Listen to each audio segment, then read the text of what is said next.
Nintendo is arguably the longest running video game company that still is showing prominence and dominance within the video game space. I mean, hell, they've been around longer than you've probably been alive. But with every success that Nintendo has had, there have been some missteps along the way. In today's video, I want to talk about the top 5 times Nintendo failed, absolutely crapped the bed with a poor decision, and kind of how it impacted their immediate future and the future in the long run. If this is your first time here on the channel, welcome. Be sure to hit that subscribe button. Without any further ado, let's jump into number 5 on our list. Number 5, Joy-Con drift. When the Nintendo Switch came out in 2017, after the failures of the Wii U, hint hint, we'll be talking about that later, it really transcended what Nintendo was trying to do in the video game marketplace. After having tons of success on the handheld side of things that was dominant throughout decades, the Wii U was not something that came along and really lit the world on fire, so Nintendo kind of had to go back to the drawing board. With this, they came up with the Nintendo Switch, a hybrid system that was both a home console and a portable device. Of course, the Nintendo Switch has gone on to see tremendous success, one of the best-selling systems of all time, but there was one major problem with the system: Joy-Con drift. Essentially what would happen is your left Joy-Con, which of course is attached to the Nintendo Switch, would become kind of wonky. Kind of had a mind of its own. It would just sort of make your character in a game just sort of move to the left or maybe move a bit to the right. It was quickly discovered that this was some sort of hardware manufacturing issue for Nintendo, and while they tried to keep quiet about it, many consumers were not as quiet about it. Because of the fact that Joy-Con drift was so large in the Nintendo Switch owner's landscape, Nintendo actually had to address this situation, offering people to send in their Joy-Cons and have them repaired free of charge. This wasn't enough for a lot of people though, and there's still some class action lawsuits that are pending at the time of the filming of this video. So what will be the end result for this with Nintendo? I'm not quite sure. They have sort of improved Joy-Cons since this was sort of discovered and brought into the limelight by making some additional padding within them, but it's still something that does exist, and I mean, hell, I've had 3 sets of Joy-Cons get Joy-Con drift myself, and I was not too happy about it. Number 4, the Wii U. Like I just said before, the Wii U was a system that was interesting. I would say it was a kind of unique system, but I don't think it was necessarily what Nintendo really wanted to create. The Nintendo Wii, of course, came out, bundled in with Wii Sports, and it took the world absolutely by storm because not only could just casual people play video games who enjoy video games, but everyone could. Toddlers, old people, everyone was playing Wii Sports, which of course spurned on a lot of success for Nintendo with the Nintendo Wii. It was different. Where the PlayStation 3 and the Xbox 360 were battling for graphical prowess, the Nintendo Wii was about fun, accessibility, pick up and play gameplay that really made it stand out among the competition. But of course, everything good comes to an end, and system sales hit an absolute landslide with the Wii. So what did Nintendo do? Well, they released the Wii U.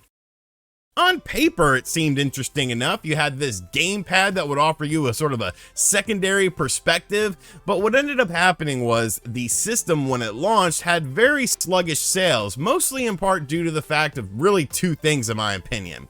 The first thing being, of course, the fact that, well, it's called the Wii U. Is this something attaches to the Wii? Is this some sort of enhanced thing for the Wii? Consumers are kind of stupid at the end of the day, so you gotta spell things out for them. And I think this was a very problematic thing with the messaging of the Nintendo Wii U.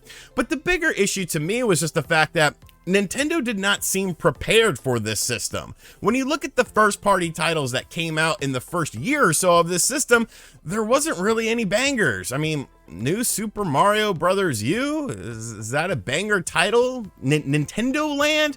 They definitely heavily relied on third parties to sort of pad out that first year. And unfortunately, after about 6 months or so, third-party companies realized, hey, this thing's not selling all that great. I don't know if we want to put the time and effort into these games that we're putting into it because nothing is really selling. Of course, the Nintendo Wii U ended up being Nintendo's worst selling home console of all time, barely eclipsing 13 million, but at least the silver lining with that system, I feel, was the fact that this was sort of the precursor to the Nintendo Switch. Kind of the Nintendo Switch before the Nintendo Switch. Number 3, Nintendo 64 cartridges. After the Super Nintendo, Nintendo decided to enter the power game. Bits were all the rage back then. You had to have more bits than the competition because for some reason that made your system more successful. The Ultra 64, which of course went on to become the Nintendo 64, was really the first 64-bit system, well, I guess the Atari Jaguar aside, that could really do things that other systems could not do. Nintendo decided to stick with the cartridge format that they had used since the NES and the Super Nintendo, and unfortunately, that was kind of a problem for two major reasons. When you look at the Super Nintendo library of games, one of the strongest companies that supported the Super Nintendo was Squaresoft, who of course now known as Square Enix. Squaresoft was producing some amazing JRPGs for this system, which not only gave the Super Nintendo a stronghold in Japan, but it really padded out the library of these games on the Super Nintendo, with some of these games being absolutely timeless classics that people still revisit all the time. Squaresoft pretty much said to Nintendo, hey, we don't want you to use cartridges because you're going to limit the amount of storage that we can do with our games on your platform. And Nintendo was like, we'll deal with it. There's of course a Final Fantasy N64 demo that was kind of out there that showcased what the N64 was capable of with this cartridge technology, but the other side of the coin, beyond just having cartridge limitations because of limitations of what you could do on this physical medium, was of course the fact that, well, these cartridges were expensive. There's a reason why Nintendo 64 games were commonly $70 or more at launch, because companies had to foot the bill of these expensive cartridges. It took upwards of $30 during that time frame, not modified for inflation, to simply produce one cartridge. Then of course you have Nintendo taking a cut of the money. Then of course you have the retailer taking a cut of the money. So third-party companies weren't too excited to put their games on this platform. There were some decent third-party titles that ended up releasing, but what would have history been like if Nintendo did go with a disc-based medium? Would the PlayStation ever have taken off and gotten all these crazy JRPGs that were so popular back in the day if Squaresoft never left Nintendo and kept that partnership going because Nintendo went with disc-based technology? It's hard to say where this would have gone, but I feel like Sony wouldn't quite be the dominant force that they are had Nintendo decided to go with a disc-based medium. Number 2. Ending their deal with PlayStation. We may have never gotten to a point where Sony created their own home console had Nintendo just kind of played along with and done what they were supposed to do when it came to CD-based technology back on the Super Nintendo. The Sega Genesis, of course, had the Sega CD that allowed for things like better visuals, CD quality audio, and full motion video, which was a very popular thing at that time.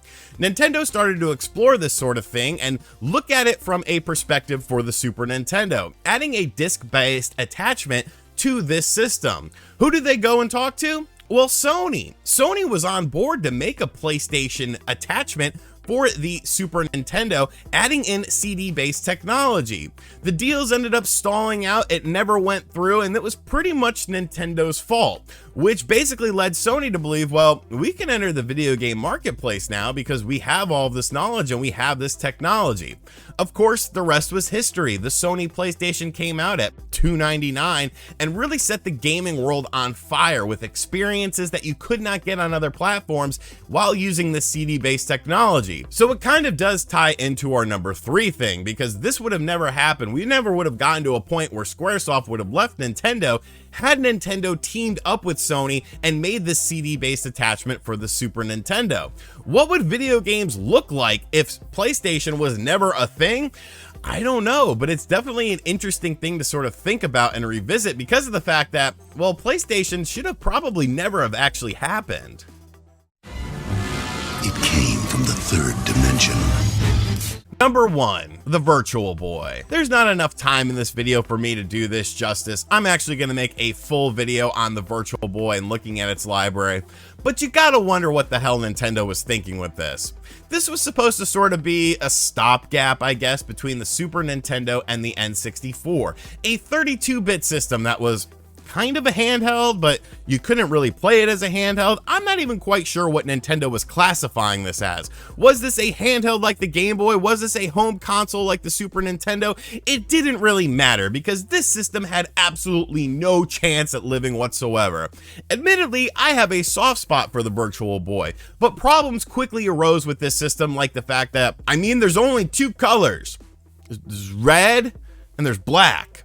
And the system would give you headaches and mess with your eyes if you played it for too long.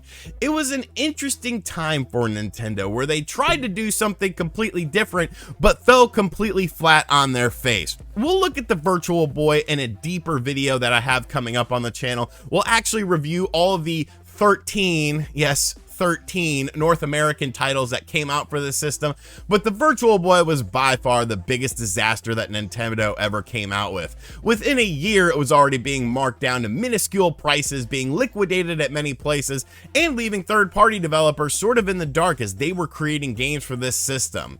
An interesting attempt at creating virtual reality for home consoles at the time of 1995, but realistically, the technology wasn't there, and I think we can all see that. So those are 5 times that Nintendo just flat out failed with the situation. Some are obviously worse than others. Some we're still feeling the repercussions of today. Some are more based on what if history, but I thought this was an interesting video to make and maybe you guys would have enjoyed it. So give me some of your thoughts in the comments section down below. What were 5 times for you that Nintendo fell flat on their face? Did you feel like I missed anything? Was there anything that stood out more so than what made this list? And as always, guys, thank you for checking out this video. If you are new to the channel, be sure to hit that subscribe button, like, comment, and share. Hit that bell notification as well. And as always, I'll catch you guys in the next video.